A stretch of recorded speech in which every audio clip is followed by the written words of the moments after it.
नमस्कार फ्रेंड्स, स्वागत है आपका एक बार फिर से। फ्रेंड्स, वीडियो को शुरुआत एक अच्छे न्यूज़ से करते हैं कि इंडियन ओवरसीज बैंक ने अपना क्वार्टरली रिजल्ट यानी कि फाइनेंशियल ईयर 2021 का रिजल्ट डिक्लेयर कर दिया है और अकॉर्डिंगली आईओबी को 15% का operating profit, more than 15% operating profit हुआ है और साथ में नेट प्रॉफिट भी हुआ है।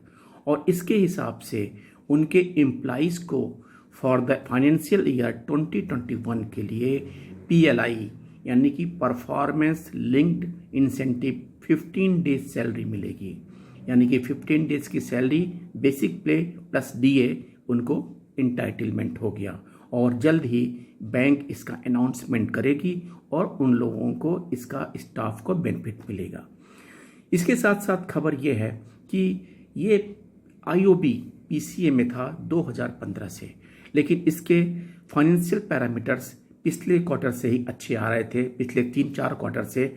यानी कि वो अब एक हेल्दी बैंक की तरफ बढ़ रहा है और इनके चेयरमैन मिस्टर PP सेनगुप्ता ने RBI से रिक्वेस्ट किया है कि इनको PCA से बाहर लाया जाए और इसके साथ साथ PCA से बाहर ला के ताकि बैंक अपना असली कामकाज फिर से पुनः कर सके।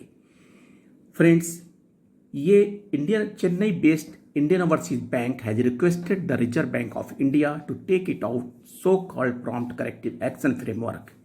IOB Managing Director and Chief Executive Officer PP Sengupta said the request was made a couple of weeks ago. As far as all the PCA ratios are concerned, we have been achieving in the past quarter also. Barring one ratio, which is the leverage ratio, with the plowing back to the profits and also with the infusion of funds by Government of India, we are very comfortable in all the parameters. और PCA से बाहर आने के लिए ये इनके chairman ने request किया है। IOB was brought under the PCA in October 2015. Last week Calcutta based bank UCO bank ने भी इस बात का रिक्वेस्ट किया था कि उन्हें PCA से बाहर किया जाए, जबकि यूको बैंक 2017 से PCA में था। IOB the bank posted A net profit of 831.47 crores in financial year 21 as against a loss of rupees 8,527 crore in financial year 20. All the ratio improved. Non-performing assets improved from 11.69% from the 12.19%. The return on assets stood at 0.5% on 31st March 21, up from the 0.2% as on the 31st March 2020. Sengupta said, IOB is yet to hear from the government on the question of privatization of the bank. There has been no official communication. Practically, we are not even thinking of it. Our aim is to make the institution stronger. IOB के chairman का जो latest statement है कि उन्हें government की तरफ से ऐसी कोई सूचना नहीं मिली है कि बैंक प्राइवेटाइजेशन होने जा रहा है और ना वो इस बारे में सोचते हैं, क्योंकि बैंक के पैरामीटर्स जो फाइनेंशियल पैरामीटर्स है वो अप टू मार्क है, इसलिए they are not thinking of it. यानी कि प्राइवेटाइजेशन के बारे में वो सोचते भी नहीं हैं। फ्रेंड्स, ये अच्छी न्यूज़ है कि IOB और यूको बैंक दोनों PCA से बाहर होने के लिए RBI से अपना क्लेम कर रहे हैं on the basis of their good financial parameters. इसके अलावा UBO AIBA यानी कि अवार्ड स्टाफ के जो 4 घटक में यूनियंस हैं, AIBA, NCBE, NOBW और INBEF, इन लोगों ने जॉइंटली एक लेटर लिख के अपने यूनिट्स को और अपने मेंबर्स को ये क्लेरिफाई किया है, आप ये कह सकते हैं साफ की सफाई दिया है कि वो मुद्दे जो 11 बाईपार्टाइट सेटलमेंट के बाद भी अभी पेंडिंग में हैं और साथ में उनके बारे में कोई सुनवाई अभी नहीं हुई है। और इन्होंने इस पत्र को लिख के खासकर से अपने यूनिट्स को और मेंबर्स को इन्होंने क्लेरिफाई किया है। इसका मुख्य टॉपिक है family pension and NPS, classification of the clarification on the basis of the stagnation of increment, other clarification, compensate ground appointment, discussion on pending issue, pension updation, and media news on the privatization of banks.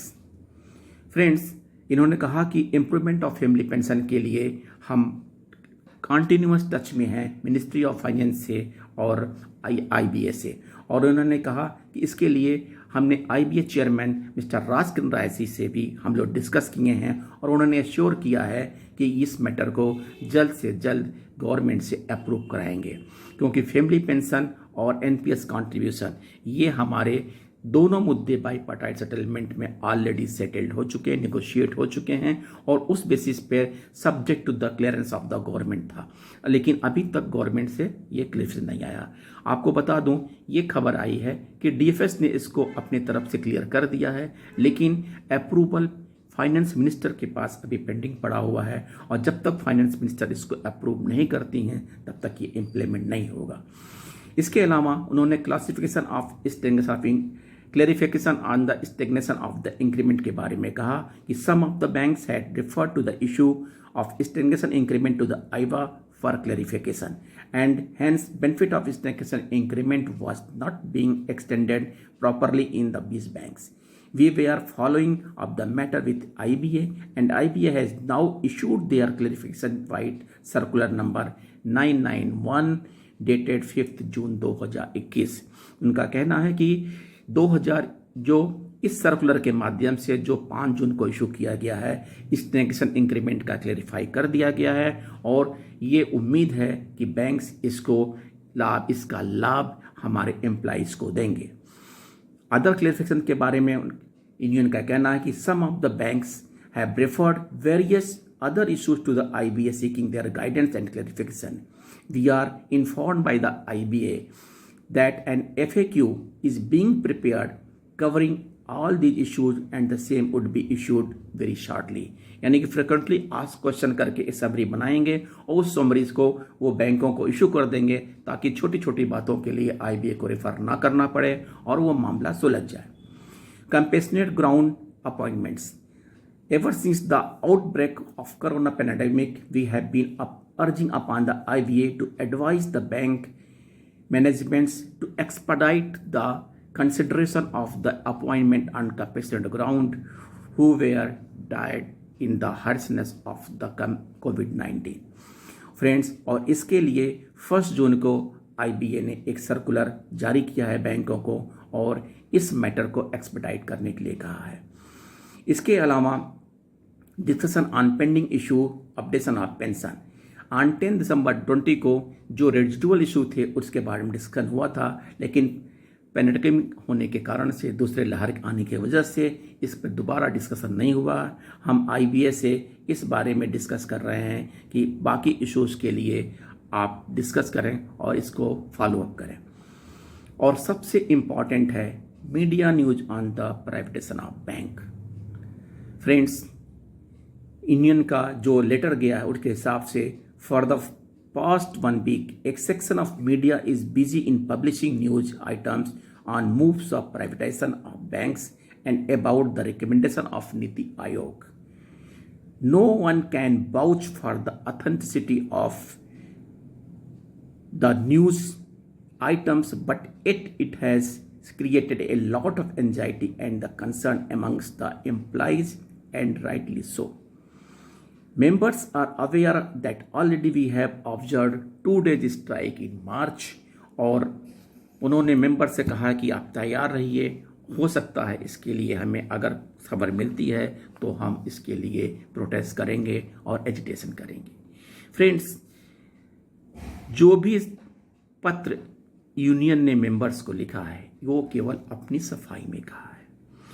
जब तक friends इतने लंबे पुराने issues 7-7, 8-8 महीने से pending होने के बाद भी अगर सेटल नहीं हो पा रहे हैं तो this is the totally failure of the our organisation. पत्र लिख देने से, क्लेरिफाई कर देने से the matter is not resolved. अगर फैमिली पेंशन 8 महीने से पेंडिंग हो रहा है तो सोचिए उन हमारे विडोअर्स फैमिली पेंशनर्स का जो इसी के सहारे जिंदा है। यूनियन का पत्र लिखना या IBA से टॉक करना तब तक सफल नहीं होता है जब तक कि मैटरलाइज ना हो जाए। फ्रेंड्स, इसके साथ साथ मीडिया प्राइवेटाइजेशन की बात, yes this is not authentic, but क्या हम चुपचाप सोएंगे? या यूनियन, जब एक बार गवर्नमेंट ने डिक्लेयर कर दिया कि फरवरी के बजट स्पीच में कि हम 2 बैंकों का प्राइवेटाइजेशन करेंगे और धीरे धीरे उस पर काम चल रहा है, तो क्या यूनियन को इन्विटेशन देंगे कि आइए हम अब कर दे रहे हैं, आप हमें प्रोटेस्ट करिए? It is the proactive attitude. Union का अप्रोच प्रोएक्टिव होना चाहिए, nip in the bud, protest nip in the bud. जब तक उसको शुरुआत में नहीं दबाएंगे, अगर मामला जब मैच्योर हो जाएगा उसके बाद यूनियन उस पर प्रोटेस्ट नहीं कर पाएगी।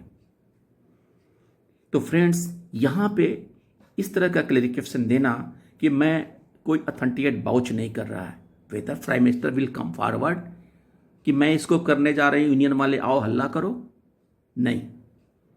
Union should be proactive, they should made the education programme, they should made the campaign, और उसके लिए किसी इंतजारी की जरूरत नहीं है। जब अगर एक बार गवर्नमेंट कोई डिसीजन लेके आगे बढ़ जाएगी तो यूनियन फेल हो जाएगी, और जैसा कि यूनियन पहले भी हमेशा फेल रही है। सो फ्रेंड्स, आप सोचिए कि यूनियन को आप प्रोएक्टिव करिए कि यूनियन आगे आए और इसको रोकने का प्रयास करें।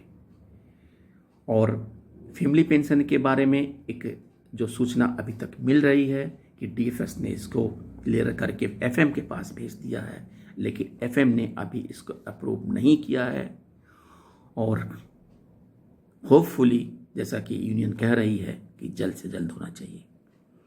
This is all about updates today. Thank you friends, thank you.